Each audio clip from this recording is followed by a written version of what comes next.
4 তারিখ ঘোষণা দিয়েছিলাম শাহবাগে, আগামীকাল সোমবার যার যা কিছু আছে সব নিয়ে আগামীকাল রাস্তায় ঝাঁপিয়ে পড়বেন। সেই 5 তারিখ শেখ হাসিনার পতন হয়েছিল। আজকে অনেকে বক্তব্য দেন, অনেকে রাজা হয়েছেন, প্রাইম মিনিস্টার হয়েছেন, মন্ত্রী হয়েছেন, ক্ষমতায় গিয়েছেন, কিন্তু আমরা যারা রাস্তায় ছিলাম, বুলেটের সামনে ছিলাম, ট্যাঙ্কের সামনে ছিলাম, নিজের গলার মধ্যে ফাঁসির রশি ঝুলবে এই তোয়াক্কা করি নাই, এই চিন্তা ভাবনা করি নাই। দেশকে বাঁচাবার জন্য, ইসলামকে বাঁচাবার জন্য, মানুষের বৈষম্য দূর করার জন্য, মানুষের অধিকারকে ফিরিয়ে দেওয়ার জন্য জীবনের মায়া ত্যাগ করে, সন্তানের মায়া ত্যাগ করে রাস্তায় ঝাঁপিয়ে পড়েছিলাম।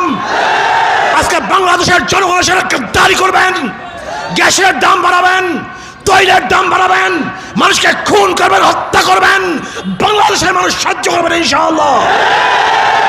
ইসলামী আন্দোলন কর্তৃক আয়োজিত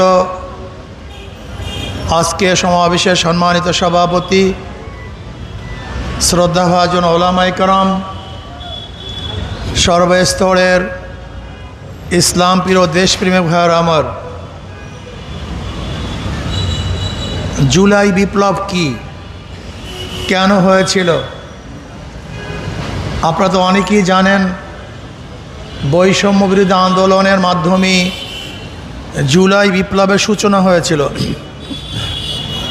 বৈষম্য বিরোধী আন্দোলন শুরু হয়েছিল 1 জুলাই 2024,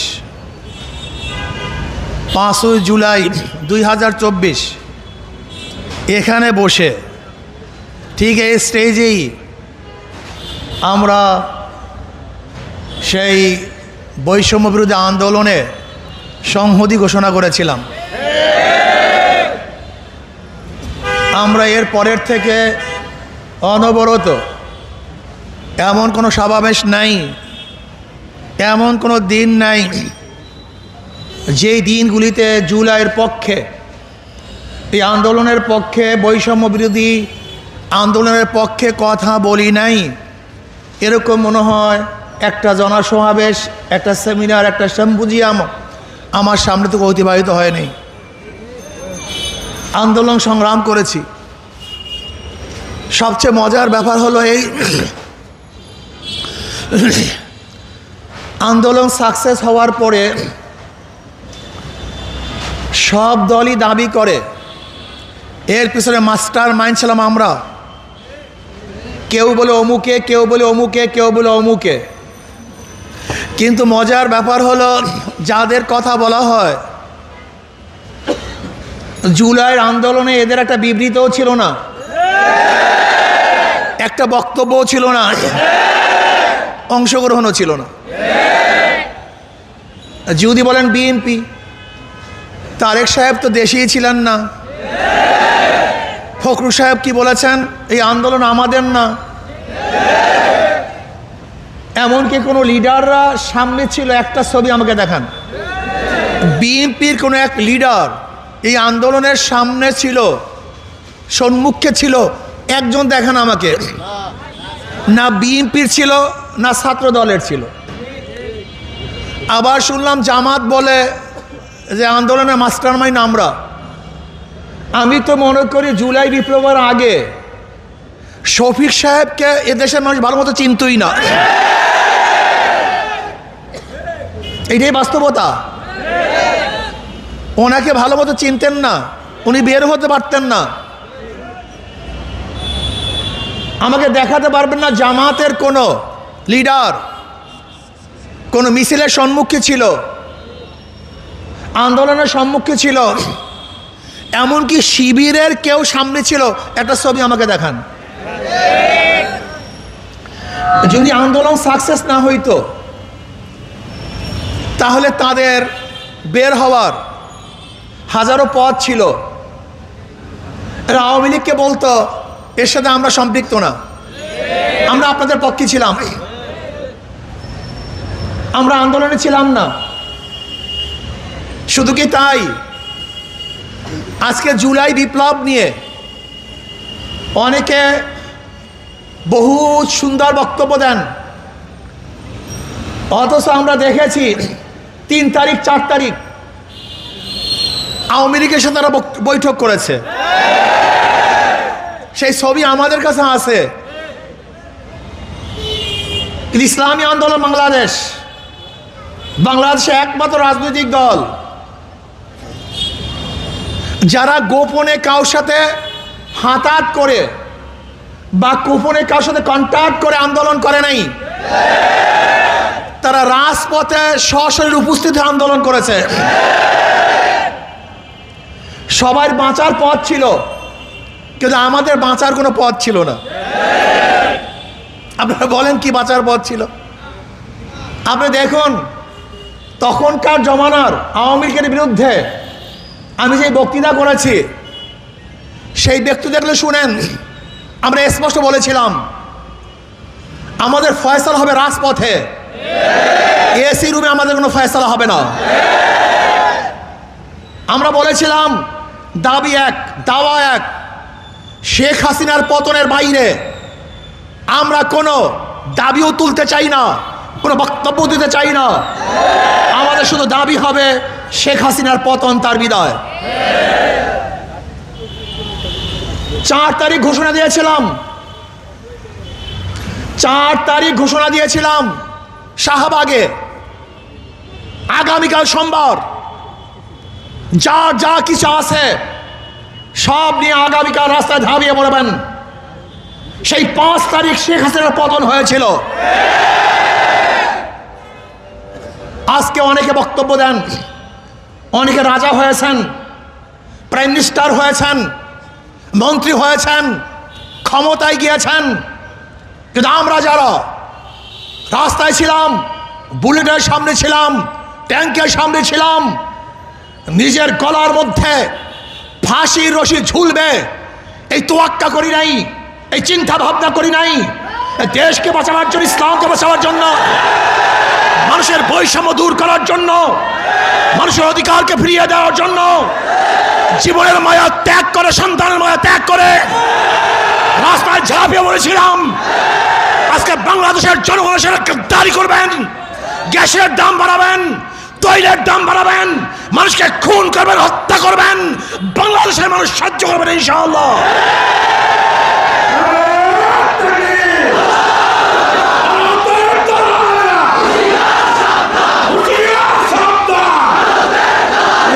আমার বৈষম্য বিরোধী আন্দোলন, সে আন্দোলন কেন হয়েছিল? চাঁদার বিরুদ্ধে আন্দোলন হয়েছিল।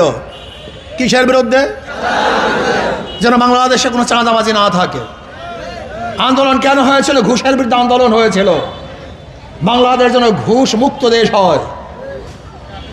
আন্দোলন কেন হয়েছিল? জুলুম মুক্ত আন্দোলন, বাংলাদেশের জুলুম অবিচার না হয়। আন্দোলন কেন হয়েছিল?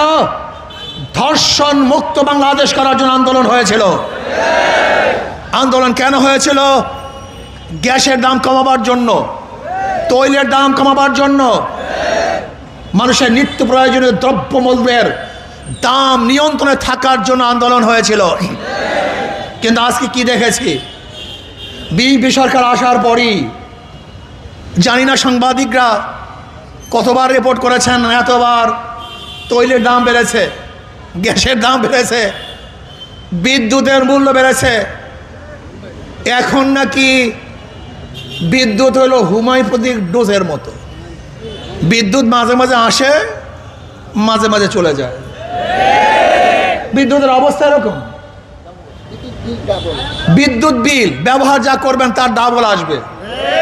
আমি বিএনপি সরকারকে বলবো, এই মানুষকে জাঁতা কলে পিষ্ট করার জন্য আপনাকে ক্ষমতা বসিয়েছিল? এই মানুষকে গ্যাসের দাম বাড়াবার জন্য আপনাকে বসিয়েছিল? তৈলের দাম বাড়াবার জন্য আপনাকে বসিয়েছিল? আজকে চাঁদাবাজি করার জন্য আপনাকে বসিয়েছিল? না তো। আন্দোলন করেছিল আমরা, রক্ত ঝরিয়েছি আমরা, আহত হয়েছে আমাদের লোক।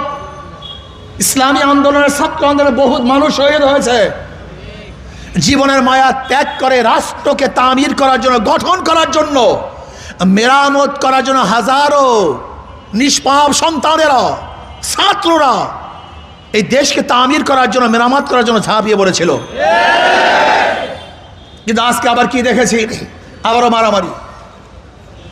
সরকারি দল, বিরোধী দল আবারও মারামারি শুরু হয়ে গেছে। আপনারা মারামারি করবেন কেন? সংসদে আপনারা বক্তব্য দেন। বিরোধী দলের লোক সংসদে আছে, সরকারি দলের লোক সংসদে আছে। যদি কেউ অন্যায় করেন সংসদে ফয়সালা করুন, কিন্তু ক্যাম্পাসে কেন? নিরীহ জনগণকে হত্যা করবেন কেন? তাদেরকে অ্যাসাল্ট করবেন কেন? তাদেরকে হল ছাড়তে বাধ্য করবেন কেন? ভাঙচুর করবেন কেন? এর জন্য আন্দোলন হয়েছিল? এর জন্য ছাত্ররা জীবন দিয়েছিল? আবু সাইদ মুগ্ধকে এর জন্য জীবনকে বিসর্জন দিয়েছিল? আমি বিএনপি সরকারকে বলবো, আসলে আপনার শিক্ষা হয় নাই, আপনার শিক্ষা হয় নাই। মাত্র কয়েকদিন আগে ঘটনা ঘটছে। আজকেও যদি আপনার শিক্ষা না হয়, কবে শিক্ষা হবে আমি জানি না,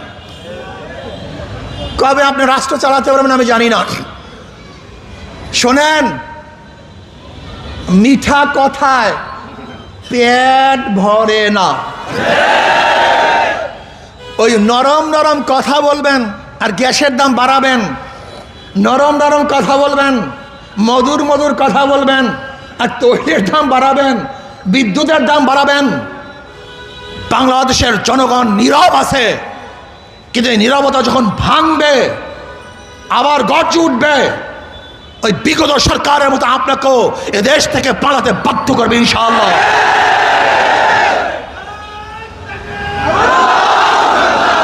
ইসলামী আন্দোলন বাংলাদেশ, ইসলামী আন্দোলন বাংলাদেশ ভেষজের বিরুদ্ধে আন্দোলন করেছে কোনো স্বার্থের জন্য নয়। আমরা স্বার্থ পাইও নাই, নেইও নাই, স্বার্থের জন্য ঘুরিয়েও নাই কারোর পিছনে। আমরা ঘুরেছি ইসলামের জন্য, দেশের জন্য, মানবতার জন্য। এর জন্য আমাদের কেউ শত্রু না, কেউ বন্ধুও না, আমাদের কেউ বন্ধুও না। ভালো কাজ করবেন বন্ধু, যদি খারাপ কাজ করেন, ইসলামের সাথে গাদ্দারি করেন, দেশের জনগণের সাথে বেঈমানি করেন, আবার যদি হত্যা হয়, গুম হয়, খুন হয়, আমার মারা ধর্ষিত হয়, আবারও যদি নির্বিচারে বাংলাদেশের জনগণের জীবন অকাতরে ঝরে পড়ে, যদি বাংলাদেশের মানুষ বিধবা হয়, আমার মা বোনরা বিধবা হয়, ধর্ষিত হয়, তাহলে আবার আন্দোলন হবে, সংগ্রাম হবে। আপনাকে রাখবেন ইনশাআল্লাহ।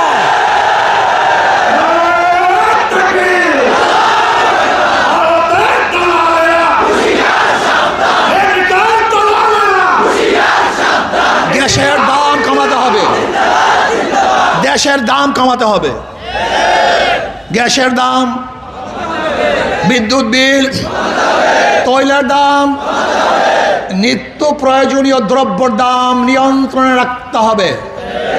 ক্লিয়ার কাট কথা।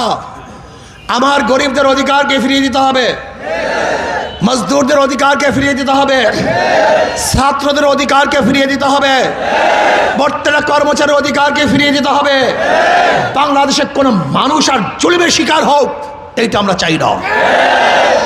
ভারতকে বলবো, বর্তমানে বাংলার মধ্যে এক মুখ্যমন্ত্রী হয়েছে, এর মাথা ঠিক আছে কিনা আমি জানি না, আপনারা ভালো বলতে পারেন। এর বক্তব্য, এর আলোচনা, সংসদে যা দেয়, বক্তব্য যা দেয়, এ মুখ্যমন্ত্রী দূরের কথা, পাগল হয়ে বক্তব্য করতে পারে না। সে নাকি বাংলাদেশ 5 মিনিট দখল করবে, পুশিং করতেছে। আমি বলবো, পুশিং কাদেরকে করবা? আগে তো শুভেন্দু অধিকারীকে পুশিং করা উচিত, সে তো বাংলাদেশের নাগরিক, তার বাপ দাদা তো বাংলাদেশের ছিল, সে তো বাংলাদেশেই জন্মগ্রহণ করেছে, নাকি জানি না ভারতে করেছে, কিন্তু তার মা বাবা তো বাংলাদেশি, গৌর নদীর লোক। এই গৌর নদীর লোক একসময় তৃণমূল কংগ্রেসে ছিল, তৎকালীন সময়ের অবস্থা আমরা সবাই জানি। উনি বাংলাদেশ দখল করবে। 5 মিনিট বাদ দেন, 5 দিন নয়, 5 বছর নয়, 500 বছর তো ভালো কথা, 5000 বছরেও ওই দালালরা, ওই বিজেপি বাংলাদেশ দখল করতে পারবে না। হ্যাঁ, ইনশাআল্লাহ যদি আমরা ঐক্যবদ্ধ থাকি। ওই ভারত ছিল মুসলমানদের, ওরা মুসলমানদের ভূখণ্ড ছিল, 850 বছর পর্যন্ত মুসলমানরা শাসন করেছিল। ব্রিটিশ মুসলমানদের থেকে ক্ষমতা দখল করেছে। কাজে বাংলাদেশ, ভুটান, নেপাল, ভারত, পাকিস্তানের বাংলাদেশের ভূখণ্ড, বাংলাদেশের অংশ ছিল এক সময়, আমরাই শাসক ছিলাম, ভাগ হয়ে গেছে। কিন্তু যদি আমাদের উপরে আবার আঙ্গুল তুলো, এ দেশকে দখল করার স্বপ্ন দেখো, এ দেশের দিকে চোখ তাকাও, চোখ তুলো, যদি আঙ্গুল তুলো, বাংলাদেশের জনগণকে তোমরা চেনো না, এরা টাইগারের গোষ্ঠী, এরা বাঘের গোষ্ঠী, তোমার আঙ্গুলকে ভেঙে ফেলবে ইনশাআল্লাহ, তোমার আক্রমণ করবে, কোনো সন্দেহ নাই। আমরা না খেয়ে ধুকে ধুকে মরতে পারি, কিন্তু কারোর সামনে মাথা নত করতে পারি না। এটা আমাদের জাতীয় অভ্যাস, বিশ্বাস হয় না? এটা আমাদের জাতীয় অভ্যাস। ব্রিটিশদের বিরুদ্ধে এই অঞ্চলের মানুষ যত বেশি আন্দোলন করেছে, অন্য কোনো এলাকার মানুষ এত আন্দোলন করে নাই। পাকিস্তানের বিরুদ্ধে, এত বড় শক্তির বিরুদ্ধে এদেশের মানুষের কাছে কিছু ছিল না, তা নিয়ে ঝাঁপিয়ে পড়েছে। তোমরা জানো না, এরশাদের কাছে ক্যান্টনমেন্ট থাকা সত্ত্বেও এদেশের মানুষের আন্দোলনের প্রেক্ষিতে এরশাদ সাহেব অবসান নিতে বাধ্য হয়েছে। শেখ হাসিনার কাছে সব কিছু থাকা সত্ত্বেও এদেশের মানুষ মাথা নত করে নাই, জীবন দিয়েও তাকে এদেশ থেকে তাড়াতে বাধ্য করেছে। এটা আমাদের চরিত্র, এটা আমাদের অভ্যাস। আমাদের দেশের মানুষ মারা যেতে পারে, কিন্তু নত হতে পারে না। আসুন, জুলাই বিপ্লব হয়েছিল, বৈষম্য বিরোধী কোনো জিনিসই থাকবে না। আমরা বৈষম্য রাখতে চাই না, বৈষম্য দূর করেন, ভেদাভেদ দূর করেন। আজকে আবারও যেইভাবে হেলমেট বাহিনী বের হয়েছে, সেই ফ্যাসিস্টের আমলের সমস্ত স্মৃতি আবার আমাদেরকে স্মরণ করিয়ে দিচ্ছে। ওই সময় হেলমেট বাহিনী, এখনো হেলমেট বাহিনী। এই হেলমেট বাহিনী আমরা দেখতে চাই না। দেশকে ঠিকমতো চালান, যদি না পারেন তাহলে বাংলাদেশের মানুষ আবারও রাস্তায় নামতে বাধ্য হবে। কাজে আসুন, আমরা সম্মিলিতভাবে ইসলামকে, দেশকে, এই মানবতা রক্ষা করার জন্য ইনশাআল্লাহ কাজ করব। আশা করি ইনশাআল্লাহ আমরা যদি সবাই সংঘবদ্ধভাবে কাজ করতে পারি, অবশ্যই ইসলামী হুকুমাত কায়েম হবে। আল্লাহ আমাকে আমাদের সবাইকে কবুল করে নেন। এখন মিছিল হবে।